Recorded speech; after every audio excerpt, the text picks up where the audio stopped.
I'm with Ciaran Cuffe at the moment. Ciaran is a member of the European Parliament for Dublin. So, Ciaran, if you just can tell us a small bit, what does a typical day look like for a member of the European Parliament? Or is there a typical day? Yeah, I was going to say there's no typical day, but there are typical days. And actually, there's a monthly cycle, which I can talk about. A typical day would be a mixture of reading through documentation on new laws, making changes in them, and working with others in roundtable meetings to make new laws happen. But like any elected representative, there'd be a lot of meetings with different groups, with visitors groups, with lobbyists, with a bit of everybody else. So actually today's a day like that. I've having a chat with you. Then later on, I have a meeting with a group of women from Northern Ireland who are visiting the Parliament. And after that, let's see what I'm doing. Yeah, it's always a bit of everything. I'm meeting a group of transportation professionals after that. Then I'm having another interview about a piece of legislation I was working on last week. And then I'm meeting another transport group. So there's 4 or 5 different meetings, sometimes with environmental groups, sometimes with industry. You try and balance out the meetings, and then you get back to the office and you work on legislative proposals, which eventually become European laws, and then they trickle down to countries like Ireland. Okay, but I was wondering if you talk about legislation, it's really a European approach, which then comes down to the several countries. I understand. So yeah, they do. I mean, very simply, the European Commission proposes draft laws at a European level. Then the European Parliament gets a hold of them, and we pull them apart in committees. We make changes in them, and then we go back and get a full vote of the Parliament to approve them.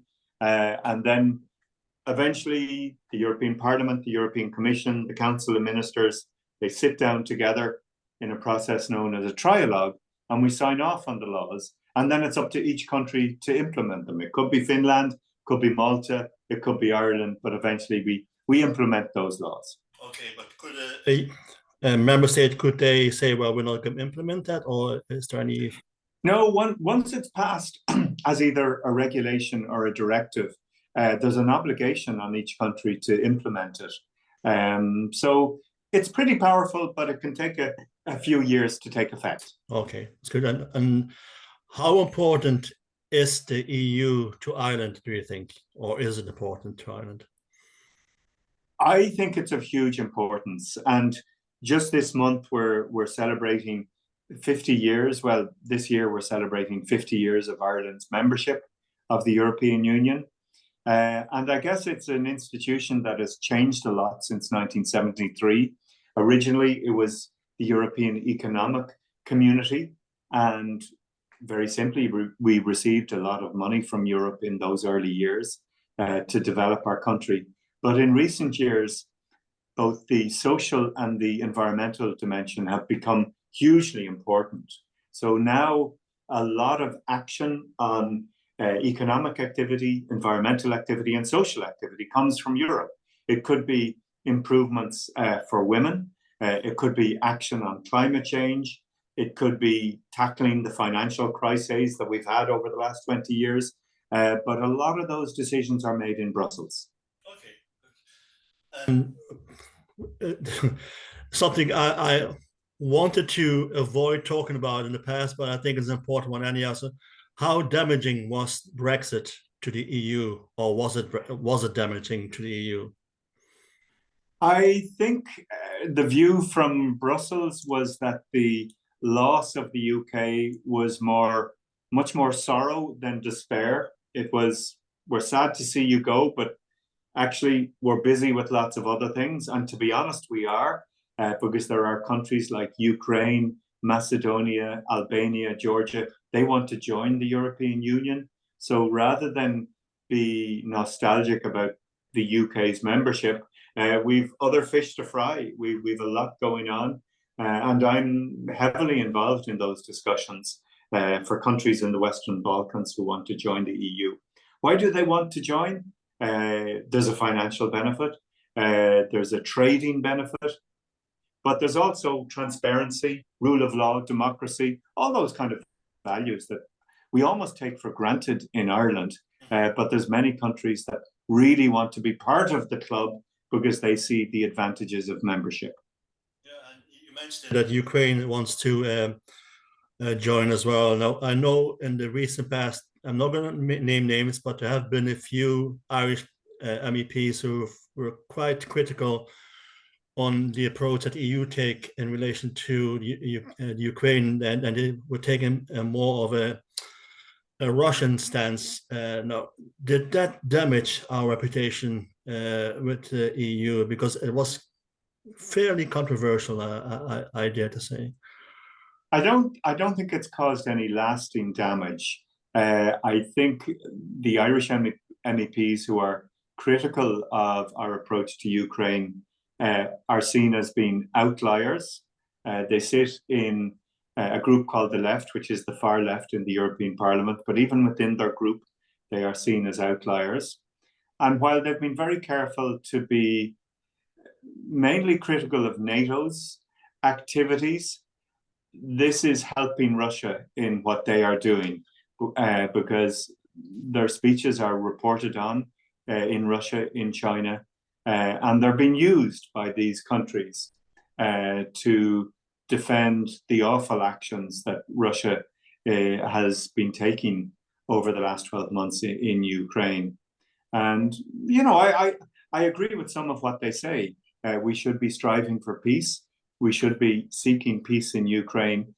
But when one sovereign country is invaded by another, and when tens, if not hundreds of thousands of people have been killed, you have to help that country. Yeah. For Ireland, maybe not military, maybe not weapons, but certainly we are giving medical assistance, we are giving technical assistance, and I absolutely believe we should continue to do so. And we should continue to defend the right of Ukraine to defend its borders and defend its people.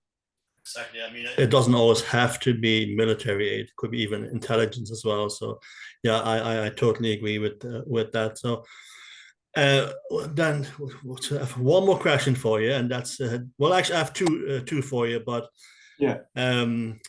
So how do you see the future for the European Parliament or EU in general? Will it expand even more? Well, you already mentioned the Balkan countries. How far will it go? I assume there's a limit to it, but how far do you think it will expand, or will it at all?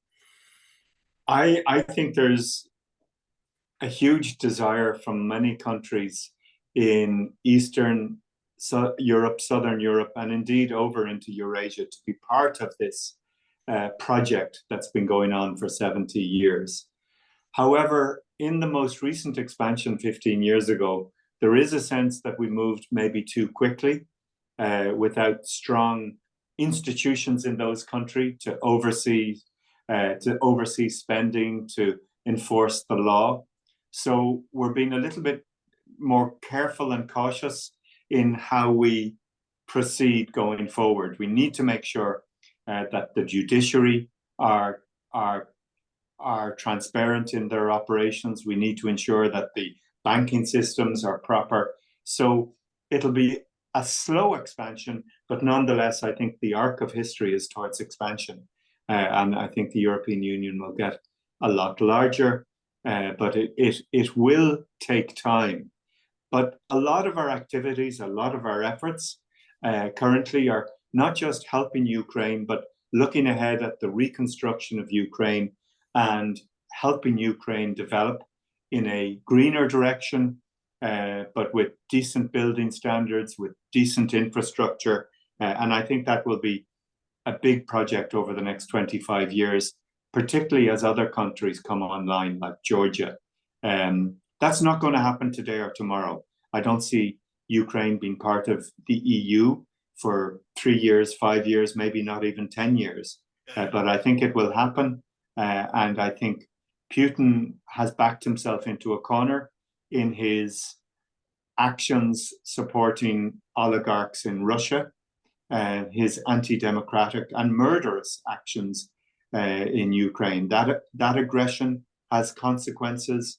And while maybe 5-10 years ago we felt we should reach out to Russia to try and bring them on a democratic path, that has failed. So I think we now have to reinforce the European Union and let more people into the EU, and that will be the real progress that we'll see over the decades ahead.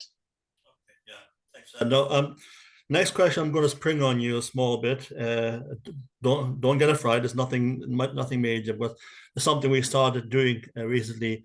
We just want asking people who we interview what would be their 2 top songs they like, or what's the 2 top songs on your playlist? Well, I happily bore. I can kill off any party by singing Spancel Hill, a lovely Clare song with roots in Clare.